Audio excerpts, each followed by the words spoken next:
Hello hi everyone అండి. మారుతి సాహిత్య channel ప్రేక్షకులకు స్వాగతం సుస్వాగతం అండి. అంతా బాగున్నారా అండి? మేమంతా బాగున్నామండి.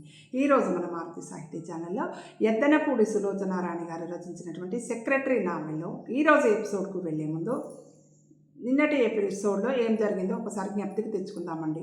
వాళ్ళు హోటల్లో అనుకున్నటువంటి ప్రోగ్రాము సక్సెస్ఫుల్గా దాన్ని పూర్తి చేసుకోవడం, రాజశేఖరం గారు రావాల్సిన వాళ్ళందరూ హాజరు కావడం, సజావుగా కార్యక్రమం అంతా హ్యాపీగా అయిపోవడం, ఎక్కడ వాళ్ళు అక్కడ వెళ్ళిపోవడం, మధ్యలో జయంతికి తనకిష్టం లేని క్యారెక్టర్లన్నీ ఎదురవ్వడం, తను ఇబ్బంది పడడం, ఆ చురకలు అంటించే వాళ్ళు అంటించవలసిన వాళ్ళకు జయంతి అంటించడం, తర్వాత అంతా అయిపోయిన తర్వాత ఇంకా ఇంటికి వెళ్ళే ప్రోగ్రాంలో ఎవరు ఎలా వెళ్ళాలి అనేటువంటి సందర్భంలో డాక్టర్ గారికి తెలిసినటువంటి వాళ్ళు డ్రాప్ చేస్తాననడం, జయంతి ఎట్లా వెళ్ళాలని అనుకోవడం, తర్వాత లాస్ట్కు శివరాం కారులో వెళ్ళవచ్చు అనే నిర్ణయం తీసుకోవడం, శివరాం కారులో జయంతి వెళ్ళి రావడం అనేది అంతవరకు జరిగింది కదండి.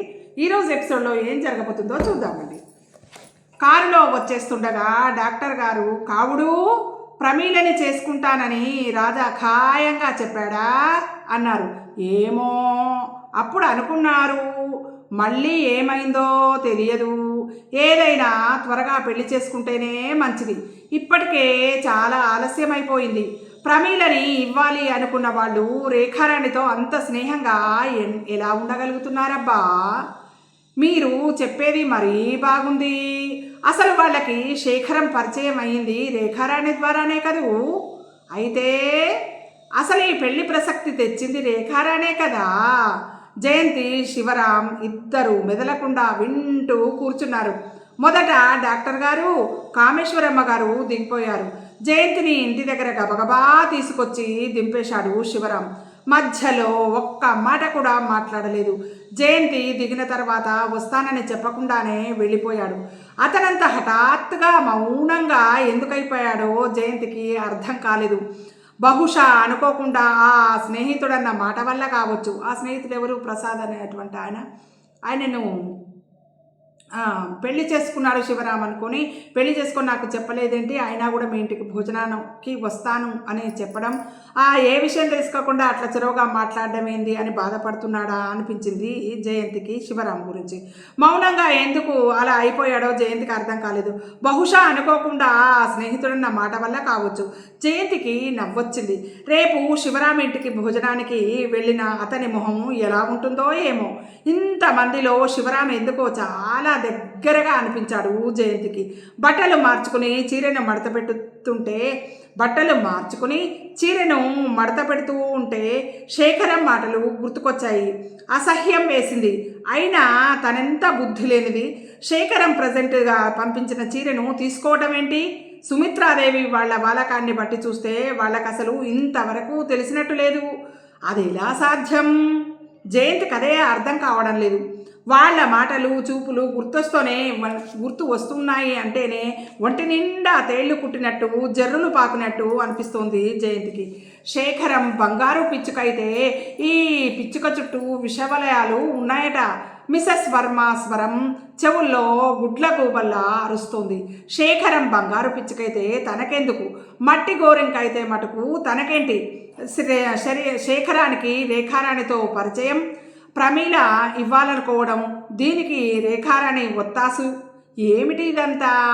వీటన్నిటికీ దూరంగా నిలబడి తన ఉద్యోగం తను చేసుకోలేదా? వీలు కాదు. వాళ్ల మధ్య నిలబడితే, వాళ్లతో సాంగత్యం ఉంటే, వీటన్నిటితో సంబంధం లేకపోయినా చుట్టుకుపోవాల్సిందే. ఇక నుంచి ఇలాంటి విందులకి వినోదాలకి తను రానని స్పష్టంగా చెప్పేసేయాలి. తన ఉద్యోగం వాళ్ళ సమస్యలతో పెనవేసుకొని పోకూడదు. జయంతి దృఢంగా నిశ్చయించుకుంది. మర్నాడు జయంతి వెళ్ళేసరికి శేఖరం అప్పటికే తయారై బయటకు వెళ్ళే ప్రయత్నంలో ఉన్నట్టు బట్టలేసుకొని కూర్చుని రాసుకుంటూ ఉన్నాడు. రాత్రి పొద్దుపోయిన తర్వాత పడుకున్నప్పుడు కలిగే అలసట కానీ బద్ధకం కానీ అతని మొహంలో మచ్చుకు కూడా కనిపించలేదు జయంతికి. నిన్నంతా విశ్రాంతి తీసుకుని రాత్రి వేళకి పడుకుని మంచి నిద్రపోయి లేచిన మనిషిలా ఉన్నాడు. జయంతి రాక అతన్ని డిస్టర్బ్ కూడా చేయలేదు. దాదాపు అరగంట అయిన తర్వాత రాస్తూనే మధ్యలో ఆగి బెల్ నొక్కాడు. నాయర్ కాఫీ టిఫిన్ తెచ్చే లోపల రాయటం పూర్తి చేసి కాగితాలు పక్కన పెట్టి లేచాడు. రాత్రి ఎలా వెళ్ళారు అని అడిగాడు జయంతిని. అతని పిలుపులో మీరు అనే మర్యాద ఉట్టిపడితే మనిషి చికాకుగా అయినా కానీ, లేకపోతే కోపంగా అయినా కానీ ఉండాలి అని అర్థం. శివరాం కారులో వెళ్ళాను. వెళ్లే ముందు వెళ్తున్నామని తెలియజేయటం మర్యాద అనే సంగతి తెలియదు. మీరు బిజీగా ఉన్నారు. ఓహో, నాయర్ తెచ్చిపెట్టి వెళ్ళిన కాఫీ తీసుకుంటూ అన్నాడు. జయంతి మాట్లాడలేదు. ఇద్దరి మధ్య మౌనం ఆవరించింది. ఆ నిశ్శబ్దంలో బోలెడంత దూరం కనిపిస్తోంది. కాఫీ తీసుకోండి. వద్దు, ఈ కాఫీ టిఫిన్ కూడా పూర్తిగా మానేయాలని రాత్రి గట్టిగా నిశ్చయం చేసుకుంది జయంతి. శేఖరం ఇంకోసారి కాఫీ టిఫిన్ తీసుకోమని మళ్ళీ చెప్పలేదు. వెళ్ళబోయే ముందు ఆగి పనెక్కువ లేదు, మీ ఇష్టం వచ్చినప్పుడు ఇంటికి వెళ్ళిపోవచ్చు అని చెప్పి వెళ్ళిపోయాడు. ఎందుకో అతని మొహంలో కోపం స్పష్టంగా కనిపించింది జయంతికి. ఒకసారి నువ్వు, ఒకసారి మీరు, ఏమిటా పిలుపు? అసలు నిన్న డాక్టర్ గారి ముందు చీర విషయంలో చేసిన అవమానానికి, పార్టీ జరుగుతున్నప్పుడు హఠాత్తుగా తనను మర్చిపోయినందుకు సంజాయిషి అడగవలసింది తను, అంటే ఎవరు? రాజశేఖర్ గారు. పైనుంచి ఎదురుగా ఇదా? అతని ప్రతి మాటలో నిర్లక్ష్యం స్పష్టంగా కనిపిస్తుంది. ఏమిటిది? బహుశా తను ఇంకో ఉద్యోగం ప్రయత్నం చేయటం లేదు కదా అని, ఇంకా ఈ ఉద్యోగం మీద మోజుపడిపోతున్నానని కాబోలు. చిచి, ఎక్కడికక్కడే అవాంతరం. ఈ గొడవలేవి బామ్మ చెవిని పడకుండానే ఎలాగో తను మెల్లగా ఇందులో నుంచి తప్పుకుంటే నయమేమో అనిపించింది జయంతికి. మళ్ళీ తన మీద తనకే అసహ్యం వేసింది. తనసలు ఎక్కడా నిలబడలేదు, ఏది కుదురుగా ఉంచుకోలేదు. ఈ లోపం అసలు తనలోనే ఉందా ఏమో. మర్నాడు జయంతి బట్టలేసుకొని బయలుదేరబోతుండగా, అమ్మాయి, ఎక్కడి నుంచో ఉత్తరం వచ్చిందే అమ్మా అంటూ బామ్మగారు కవర్ ఒకటి తెచ్చి ఇచ్చింది. రాసేవాళ్ళు ఎవరబ్బా అనుకుంటూ కవర్ తీసి చూసింది. చూస్తూనే తెల్లబోయింది జయంతి.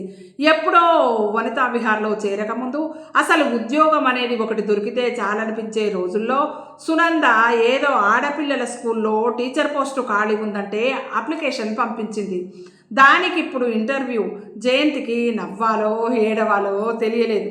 క్షణం సేపు ఆ ఉత్తరము అక్కడ పారేసి వెళ్ళిపోవాలని అనిపించింది.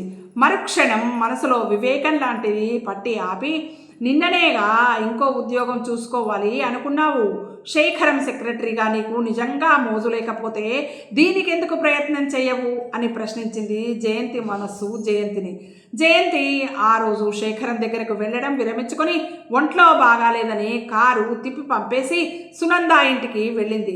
జయంతి అదృష్టమో దురదృష్టమో ఎప్పుడు ఏ జన్మానాలేంది సునంద తీరుబడిగా కూర్చొని కుట్టుకుంటోంది. జయంతిని చూస్తూనే ఇంత మొహం చేసుకొని ఆహ్వానిస్తూ, రా రా, ఇవాళ ఆఫీస్ లేదా? ఇంత ఎండలో వచ్చావే అంది. పనుండి వచ్చాను, నీ సలహా ఒకటి కావాలి అంది జయంతి సునంద పక్కన మంచం మీద కూలబడుతూ. నీ బుర్రలోనే ఆలోచనలు ఒట్టిపోయినాయంటే ఇక నా బుర్రేం పనిచేస్తుంది? నిజంగా సీరియస్గా మాట్లాడాలని వచ్చాను. నేను సీరియస్గానే ఉన్నాను అంది సునంద గంభీరంగా చూస్తూ. జయంతి కవర్ తీసి చూపిస్తూ ఇంటర్వ్యూ వచ్చిందని చెప్పింది. అయితే అర్థం కానట్టు చూసింది సునంద. నేను ఇంటర్వ్యూకి వెడతాను. నీకు ఆ హెడ్ మిస్ట్రెస్ తెలుసునని చెప్పావు, నువ్వు కూడా రావాలి, నాకు తప్పకుండా ఇమ్మని చెబుదువు గాని అంది జయంతి. ఎండలో రావటం మూలాన కందిపోయినట్లున్న జయంతిని చూస్తుంటే సునందకి జయంతి చెప్తున్నది తమాషా కాదని నిజంగానేనని అనిపించింది. ఇప్పుడు నువ్వు చేసే ఉద్యోగానికి ఏమైంది? ఇంకోటి చూసుకునే వరకేనని ఇదివరలో చెప్పలా నీకు? చెప్పావనుకో, కుట్టు సామాను ప్రక్కన పెడుతూ దానికి ఇంకెవరూ రాలేదుగా అంది. నేనుండగా ఇంకో మనిషి రావటం జరగదు అంటే ఏమిటసలు? విషయం చెప్పు. అతనేమైనా అన్నాడా? జయంతి మొహం తిప్పేసుకుంటూ, అతను నన్నెందుకంటాడు? నాకే ఇష్టం లేదు అంది. క్షణం సేపు జయంతిని పరిశీలనగా చూసిన సునంద, ఇలా మాటి మాటికి నీకు బాగాలేదని మనసు మార్చుకోవడం, ఉన్నదాన్ని వదిలేయటం మంచిది కాదు జయంతి. వనితా విహార్లో ఆ వాతావరణం నీకు సరిపడలేదని అనుకుందాం. ఇతను కూడా వాళ్ళలో వాడే అన్న సంగతి మర్చిపోకూడదు. అదే నేను అడిగేది. ఏదైనా అసభ్యంగా ప్రవర్తించాడా? అలాంటి మనిషిగా కనిపించలేదే. బాబు, నీ ప్రశ్నలకు నమస్కారం. నువ్వు నాతో వచ్చి ఆ హెడ్ మిస్ట్రెస్తో చెప్తావా లేదా? అది చెప్పు, లేకపోతే నేను వెళ్ళిపోతాను. నువ్వు కారణం చెబితే గాని నేను రాను, మొండిగా అంది సునంద. సరే అయితే నేను వస్తాను. జయంతి చటుక్కున లేచి వెళ్ళిపోవడానికి సిద్ధపడటంతో కంగారు పడిన సునంద చెయ్యి గట్టిగా పట్టుకుని, ఆరే బాప్రే, ఏమిటా కోపం? సరే, కారణం అడగనులే, వెళదాం సరేనా అంది. జయంతి సునంద ఇద్దరు వెళ్ళేసరికి హెడ్ మిస్ట్రెస్ తీరికగానే ఉంది. సునంద జయంతిని పరిచయం చేసింది. ఇంతకుముందు ఆ క్లాస్కి టీచర్గా వెళ్ళినావిడ పురిటికని సెలవులలో వెళ్ళి ప్రసవంలో ఏదో జబ్బు చేసి చనిపోయిందట. కాబట్టి మరో ట్రైనింగ్ అయినావిడ వచ్చే వరకు జయంతికి ఆ ఉద్యోగం ఖాయంగానే ఉంటుంది. ఖాయంగానే ఉంటుందంటే వేరే వాళ్ళు వచ్చే వరకు ఉంటుంది, ఎవరు తీసేస్తారన్న భయం లేదు. ఈ లోపల జయంతి కనుక ట్రైనింగ్ అయితే అది పర్మనెంట్ చేస్తానని కూడా హెడ్ మిస్ట్రెస్ చెప్పారు. పరీక్షలు దగ్గరకు వస్తున్నాయి కాబట్టి రేపటి నుంచి జాయిన్ అవ్వమని కోరింది ఆవిడ. జయంతి సరేనని వాగ్దానం చేసి లేచి వచ్చేసింది. ఇద్దరు హెడ్ మిస్ట్రెస్ గది నుంచి బయటకు వచ్చి వరండా దాటి వస్తుంటే కుడిపక్కగా ఓ క్లాస్కి టీచరు రానట్టుంది. అంతా గోల గోలగా అరుస్తున్నారు పిల్లలు. పెద్ద సంత జరుగుతున్నంత సందడిగా ఉంది. కొంతమంది సినిమా పాటలు పాడుతున్నారు, ఇంకా కొంతమంది బిగ్గరగా అరుస్తున్నారు. ఒక అమ్మాయి బ్లాక్ బోర్డు దగ్గర నిలబడి ఏదో గీస్తోంది. బాబోయ్, ఈ కోతుల్ని ఎలా భరించడం అంది సునంద భయంగా. నేర్చుకుంటాను, ఒకప్పుడు మనం కూడా అలా చేసిన వాళ్ళమేగా నీరసంగా అంది జయంతి. రేపటి నుంచి తన జీవితంలో సగం ఈ స్కూలు ఆవరణలో గడుస్తుంది కాబోలు. రేపు చేరగానే బామ్మకి చెప్పేయచ్చు. ఇక్కడికి తను విధంగా అదృష్టవంతురాలే. రాజశేఖరం వద్ద సెక్రటరీగా పనిచేస్తున్నట్టు బామ్మకి తెలియదు. వనితా విహార్ వాళ్ళు కూడా ఏం గొడవ చెయ్యలేదు. సునందని ఇంటి దగ్గర వదిలేసి ఇంటికి వచ్చేసరికి మధ్యాహ్నం తిరిగిపోయింది. వచ్చి గంట అయినా కాకముందే మళ్ళీ మొహం కడుక్కొని బట్టలు మార్చుకుంటున్న మనవరాలిని చూస్తూ ఒంట్లో బాగాలేదని వేళ్లాడబడుతూ మళ్ళీ ఎక్కడికి అంది బామ్మగారు. ఇప్పుడే వస్తా బామ్మ అంది జయంతి జడ వేసుకుంటూ. కడుపులో కుడివైపు నొప్పిగా ఉన్నమాట వాస్తవమే, కానీ ఈరోజు ఈ పూటే శేఖరానికి రాజీనామా చీటీ ఇచ్చేస్తే రేపు ఉదయం నుంచి వెళ్ళి స్కూల్లో జాయిన్ అవ్వచ్చు. రిజిగ్నేషన్తో పాటు ఆ చీర కూడా ఇచ్చేస్తే సరే. ఏ చీర? బర్త్డేకనే రాజశేఖరం గారు పంపించిన చీర ఉంది కదా, ఆ చీర. రిజిగ్నేషన్తో పాటు ఆ చీర కూడా ఇచ్చేస్తే సరే.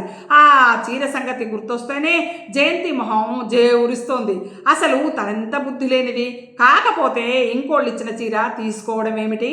అది తీసుకుంది కాబట్టే అతను అలా అనగలిగాడు. పోన్లే, తెలియక ఓ పొరపాటు చేస్తే మళ్ళీ దాన్ని దిద్దుకోవచ్చుగా. చీర ఇచ్చేసి రాజీనామా కాగితం కూడా ఇచ్చేసి ఒక నమస్కారం చెప్పి వచ్చేస్తుంది. తనలాంటి వాళ్ళకి టీచర్ ఉద్యోగాలే శ్రేష్టం. టీచర్ ఉద్యోగం అంటే తనకి నచ్చదు నిజమే, కానీ నచ్చని సమస్య మనుషుల మధ్య అడుగడుక్కి అసహించుకుంటూ కాలం గడిపే కంటే ఇది నయం కదా అనుకుంది. చీర పెట్టిన అట్టా పెట్టి తీసుకుని 2 బస్సులు మారి 3 ఫర్లాంగుల దూరం నడిచి ఎండకి కందిపోయిన మొహంతో ఒంట్లో బాగుండని కారణంగా కలిగిన నీరసంతో నుదుటి నిండా పట్టిన చెమటతో జయంతి గేటు లోపల అడుగుపెట్టింది. ఏ గేటు? రాజశేఖరం గారి ఇంటి గేటు. వాకిట్లో ఇంటి ముందు ఎవరిదో నీలం రంగు డబుల్ షేడ్ ఉన్న కారు ఉంది. ఎవరో వచ్చినట్టున్నారు. ఒకవేళ రాజశేఖరం మాట్లాడే అవకాశం లేకపోతే తనేం చెయ్యాలి? జయంతికి హాల్లో కూడా ఎవ్వరూ కనిపించలేదు. ఇల్లంతా నిశ్శబ్దంగా ఉంది. హాలు దాటి లోపలికి వస్తే లోపల కూడా ఎవ్వరూ ఉన్నట్టు శబ్దం వినిపించలేదు. వచ్చిన వాళ్ళెవరో శేఖరానికి ఆప్తులై ఉండాలి. అందుకే లోపల గదుల్లో ఎక్కడో ఉన్నట్లున్నారు. తను వచ్చినట్లు అతనికి తెలియచేయటం ఎలా? పరధ్యానంగా నుదుటి మీద పట్టిన చెమటని చీర కొంగుతో తుడుచుకుంటూ దగ్గరగా వేసి ఉన్న ఒక గది తలుపుల్ని మెల్లిగా తోసింది. తోస్తూనే కొయ్యబారిపోయింది. గదిలో రాజశేఖరం పడక కుర్చీలో వెనక్కి వాలి పడుకున్నాడు. అతని పక్కన చిన్న స్టూలు మీద కూర్చుని ఉన్న రేఖారాణి అతని గుండెల్లో తలదాచుకుంది. రేఖారాణి రెండు చేతులు జంట సర్పాల్లా శేఖరం మెడ చుట్టూ పెనవేసుకుని ఉన్నాయి. హఠాత్తుగా కనపడిన ఈ దృశ్యాన్ని ఎలా తీసుకోవాలో అర్థం కాక స్థాణువులా నిలబడిపోయింది జయంతి. ఊపిరి పీల్చడం రెప్పవేయటం రెండూ మర్చిపోయింది. ఇటువైపు వైపు పెట్టి అతని గుండెల్లో తలదాచుకున్న రేఖారాణి జయంతిని గమనించనే లేదు. పరధ్యానంగా ఏటో చూస్తున్న శేఖరం తలుపు కొద్దిగా చప్పుడవ్వడంతో ఉలిక్కిపడి ఇటు తిరిగాడు. క్షణంలో సగం సేపు అతని కళ్ళు జయంతి కళ్ళతో కలిశాయి.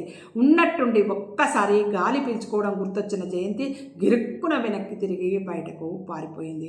ఇంటికి వెళ్ళడానికి గబగబా హాలు దాటి బయట వరండాలోకి వచ్చిందల్లా మళ్ళీ ఆగిపోయింది. తనెందుకు సిగ్గుపడాలి? మధ్య భయం ఎందుకు? ఎలాగూ చూశాడు కాబట్టి అతను బయటికి వచ్చే వరకు ఉండి ఇచ్చి వెళ్ళిపోతే సరి. ఇప్పుడు ఇలా తొందరపడి వెళ్ళిపోతే మళ్ళీ రావాల్సి వస్తుంది. పోనీ నాయర్ కానీ కనీసం వాళ్ళ వాసు కానీ కనిపించినా బాగుండును. వాళ్ళకైనా ఇచ్చేసి వెళ్ళిపోవచ్చు.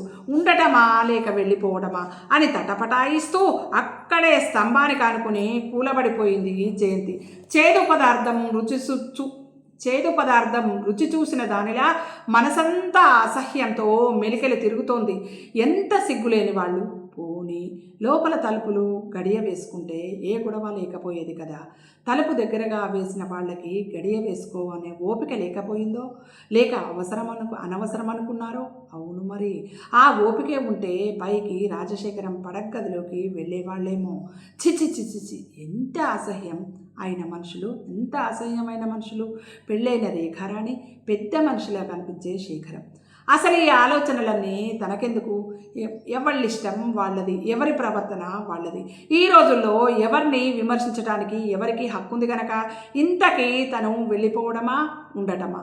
మనసు ఏది నిర్ణయించుకోలేకపోతుంది. వెడదాం అని ఓ అడుగు ముందుకు వేయబోతే వద్దు, ఉండి ఇచ్చేసి వెడితే బాగుంటుందనిపిస్తోంది. ఉందాం అంటే అతను ఇప్పుడు బయటకు వస్తాడా అనే అనుమానం తోస్తుంది.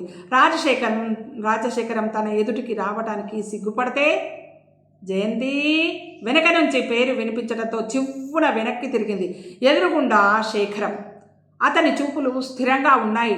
వాటిల్లో సిగ్గు కానీ సంకోచం కానీ నామమాత్రం కూడా కనిపించటం లేదు. క్షణం సేపు ఇద్దరు ఒకళ్ళనొకళ్ళు సూటిగా కళ్ళల్లోకి చూసుకున్నారు. ఎవరు? జయంతి, రాజశేఖరం. ఒంట్లో బాగాలేదని కారు పంపేసి ఇప్పుడెందుకు వచ్చావు? అతని కంఠం కూడా మామూలుగా ఉంది. అందులో తడబాటు కానీ సందేహం కానీ ఏదీ లేదు. ఇవి ఇచ్చేయటానికి చేతుల్లోవి చూపిస్తూ అంది జయంతి. ఎంత సిగ్గులేని మనిషి! క్షణం క్రితం జరిగిన సంఘటన అసలు గుర్తులేనంత మామూలుగా ఉన్నాడు. అతన్ని చూస్తుంటే తనకే సిగ్గేస్తుంది. ఏమిటివి? కనుబొమ్మలు ముడుస్తూ అడిగాడు శేఖరం. ఆ పెట్టెలోది చీర, పైన కవర్లో నా రిజిగ్నేషన్. క్షణం సేపు చాచిపట్టుకున్న వస్తువుల వైపు మరోసారి, జయంతి వైపు మరోసారి చూశాడు శేఖరం. రిజిగ్నేషనా? ఎందుకు? నాకు వేరే ఉద్యోగం దొరికింది. జయంతికి ఏడుపు వచ్చినంత పనైంది. శేఖరానికి మెల్లగా తనకి వచ్చిన ఉద్యోగాన్ని గురించి చెప్పి అందులో లాభాలు వివరించి మెల్లగా సెలవు తీసుకోవాలని అనుకుంది. అంతా తారుమారైంది. చూస్తుండగానే శేఖరం కళ్ళు ఎర్రబడ్డాయి. కోపాన్ని సూచిస్తున్నట్టు పెదవులు బిగుసుకుపోయాయి శేఖరానికి. ఎక్కడ జాబ్ దొరికింది?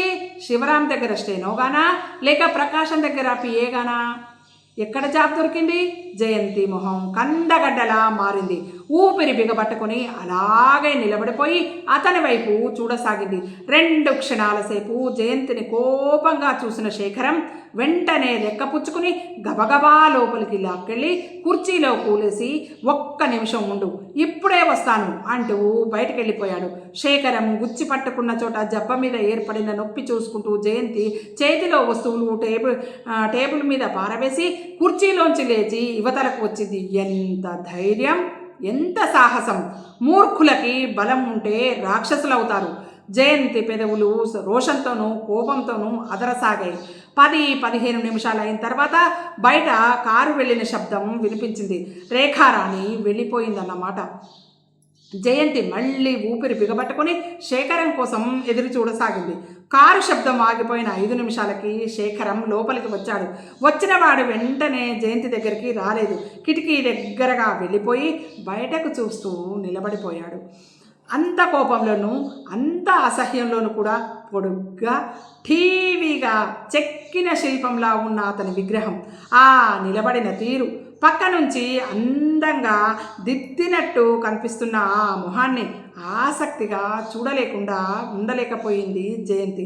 ఇలాంటి స్వభావం గల వ్యక్తులకు భగవంతుడు అందం కూడా ప్రసాదిస్తే దాన్ని వాళ్ళు ఆయుధంగా తీసుకొని ఆడవాళ్ళని నాశనం చేయడానికి చూస్తారు. ఉన్నట్టుండి హఠాత్తుగా వెనక్కి తిరిగి శేఖరం జయంతి గబుక్కున చూపులు పక్కకు తిప్పుకునే అవకాశం ఇవ్వకుండానే కళ్ళలోకి సూటిగా చూస్తూ, ఇప్పుడు చెప్పు అన్నాడు. చెప్పేందుకు ఏం లేదు, నా రిజిగ్నేషన్, ఈ చీర మీరు తీసుకుంటే నేను వెళ్ళిపోతాను. ఒకసారి కట్టుకున్న చీర తిరిగి ఇవ్వటం మర్యాదేనా? అదేనా నీ ఉద్దేశం? అదేనా పద్ధతి?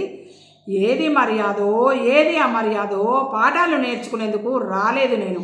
అసలు మీరు పంపిన చీర తీసుకోవడం నాది బుద్ధి తక్కువ. తెలిసో తెలియకో చేసిన దానికి ఫలితం కూడా చూశాను. మొన్న నేనన్న మాట పట్టుకుని ఈరోజు రిజైన్ చేస్తున్నావు కదూ, నాకు తెలుసు నీ సంగతి. నేను ఆ రోజే నిన్ను క్షమాపణ అడగలేదా? అవన్నీ ఇప్పుడెందుకులేండి, అవసరంలో ఆదుకొని సహాయం చేశారు. దానికి నేను ఎప్పటికీ మీకు కృతజ్ఞురాలనే. నిజంగా నువ్వు ఆ మాట మనస్ఫూర్తిగా అనేటట్లయితే నువ్విలా అనవసరంగా రెసిగ్నేషన్ లెటరు ఇవ్వనే ఇవ్వవు. ఇప్పుడు నాకు ఉన్నట్టుండి మనిషి ఎక్కడ దొరుకుతాడు? రేపు రాబోయే మీటింగ్స్కి నేనేం చేయాలి? శివరాం లాంటి మనిషి దొరికే వరకు నువ్వు ఉండాలి అని నేను మొదటే చెప్పలేదు? నేనుండగా మీకు అలాంటి మనిషి దొరకడు అంటే నీ ఉద్దేశం? శేఖరం దూరంగా నిలబడే రెట్టించాడు. ఏమీ లేదు, నేను రిజైన్ చేస్తున్నాను అంతే. ఈసారి శేఖరం దగ్గరగా వచ్చాడు. రిజైన్ చేయటానికి కారణం ప్రత్యేకంగా చూస్తే ఏమీ లేదు, నాకు జాబ్ దొరికింది అంతే. అదే ఎక్కడ, ఎవరి దగ్గర అని అడుగుతున్నాను. చెప్పను, అనవసరం, పళ్ళు బిగబట్టి అంది జయంతి.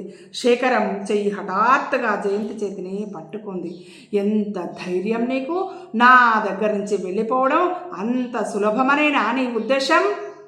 నాకింకో ఉద్యోగం దొరికిన వెంటనే వెళ్ళిపోనిస్తానని మీరు వాగ్దానం చేశారు. శేఖరం చేతిని బలంగా విదిలించుకుంటూ అంది. కానీ అతను చెయ్యి వదల్లేదు, మరింత బలంగా పట్టుకున్నాడు. ఆ మాట నేను మర్చిపోయానంటే ఇప్పుడు? జయంతి కళ్ళల్లో నీళ్లు తిరిగాయి. గబుక్కున తలెత్తుతూ రోషంతోనూ కోపంతోనూ మెరుస్తున్న కళ్ళతో అంటే మీ ప్లాన్ నాకు ఇప్పుడు అర్థమైంది.